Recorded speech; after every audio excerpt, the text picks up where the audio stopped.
नमस्कार, दर्श न्यूज में आपका स्वागत है। मैं हूं आपके साथ विशाल। देश भर में रसोई गैस की किल्लत को लेकर मारामारी हो रही है। सरकार ने इसको लेकर कई एक्शन लिए हैं, लेकिन जमीन पर वो अभी दिखता नजर नहीं आ रहा। ऐसे में लालू की लाडली रोहिणी आचार्य ने एक ट्वीट कर सरकार पर बड़ा हमला बोला है। साफ तौर पर क्या उन्होंने ट्वीट किया है, हम आपको सबसे पहले वो तस्वीर दिखाते हैं और बताते हैं कि रोहिणी आचार्य जिस तरीके से राजनीति में सक्रिय रहती हैं, केंद्र सरकार हो या बिहार सरकार हो या अपने छोटे भाई तेजस्वी यादव को भी नहीं छोड़ते हैं, उन पर कसते हैं तंज। क्या इस बार लिखा है रोहिणी आचार्य ने, जो लालू की लाडली हैं, उन्होंने लिखी है गैस सिलेंडर के लिए मारामारी जारी है, न जाने कैसी सरकारी तैयारी है। गैस सिलेंडर की उपलब्धता के संकट से आम जनता को निजात नहीं मिल रही। लोगों के सामने घरों में खाना पकाने की दुश्वारी है।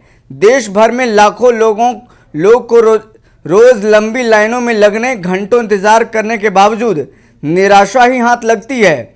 फोन के माध्यम से बुकिंग की व्यवस्था कहीं भी सुचारू तरीके से काम नहीं कर रही।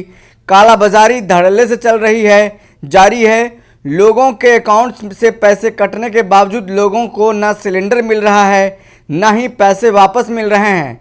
ये आम जनता के लिए दोहरी मार है। गैस एजेंसीज वाले लोगों को बरगला रहे हैं और सरकारी नियमों व दिशा निर्देशों का खुलेआम उल्लंघन कर रहे हैं। सरकार एवं सरकारी मशीनरी का आम जनता की जद्दोजहद से कोई सरोकार नहीं।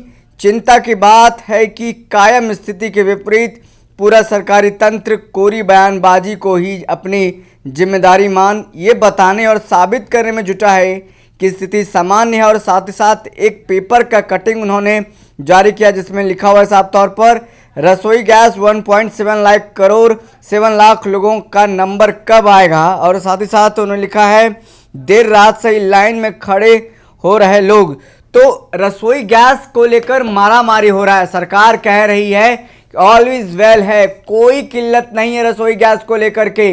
वहीं अगर आप जमीन पर देखेंगे तो इससे मामला इतर नजर आता है। सरकार के दावों और सरकारी दावों के बावजूद क्या स्थिति है, क्या हकीकत है, ये आपको समझ में आएगा। और ऐसे में लालू प्रसाद यादव जो राजद के सुप्रीमो हैं, उनकी लाडली बेटी रोहिणी आचार्य ने जिस तरीके से सरकार पर हमला बोला है, तंज कसा है, साफ तौर पर यह बताता है कि लगातार जो राजनीति में वो सक्रिय रहती हैं, चाहे वो केंद्र सरकार या मोदी सरकार पर हमले करने हो या बिहार सरकार पर अपराध को लेकर हमले करने हो या फिर अपने पिता लालू प्रसाद यादव के बचाव में कई बातें कहने हो या फिर तेजस्वी यादव को कुछ बताकर तंज कसकर अपने जो उनके करीबी लोग हैं उन पर हमला करना हो, लगातार अपने ट्वीट से अपने अंदाज में वो हमला करती हैं अपने जो विपक्षी दल के खेमे के लोग हैं। तो साफ तौर पर देश में जो रसोई गैस को लेकर कालाबाजारी हो रही है, केंद्र सरकार और बिहार सरकार ने साफ तौर पर कहा है कि कालाबाजारी करने वालों को छोड़ा नहीं जाएगा, उस पर कड़ी कार्रवाई की जाएगी। वहीं दूसरी तरफ रोहिणी आचार्य का जो तंज जो ट्वीट है कि जिस तरीके से सरकारी सिस्टम फेल है, सरकार ये बताती है कि कोई दिक्कत नहीं है और कोई टेंशन की बात नहीं है, गैस सबको मिल रही है, सिर्फ स्थिति सामान्य बताया जा रहा है, लेकिन जमीन पर हकीकत कुछ और है। जो जिंदगी से दो चार हो रहे हैं लोग, जो परेशानी झेल रहे हैं, वो अब गैस सिलेंडर छोड़ करके लकड़ी पर या गोईठा पर खाना बनाने को मजबूर है। उज्ज्वला गैस के तहत जो हर घरों में सिलेंडर पहुंचाया गया था, वो भी योजना धीरे धीरे फेल होता नजर आ रहा है।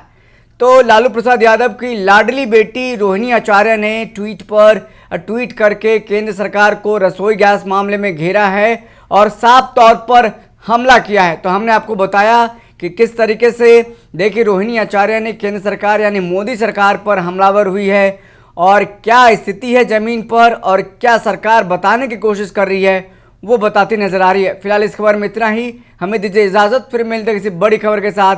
तब तक के लिए बहुत बहुत शुक्रिया।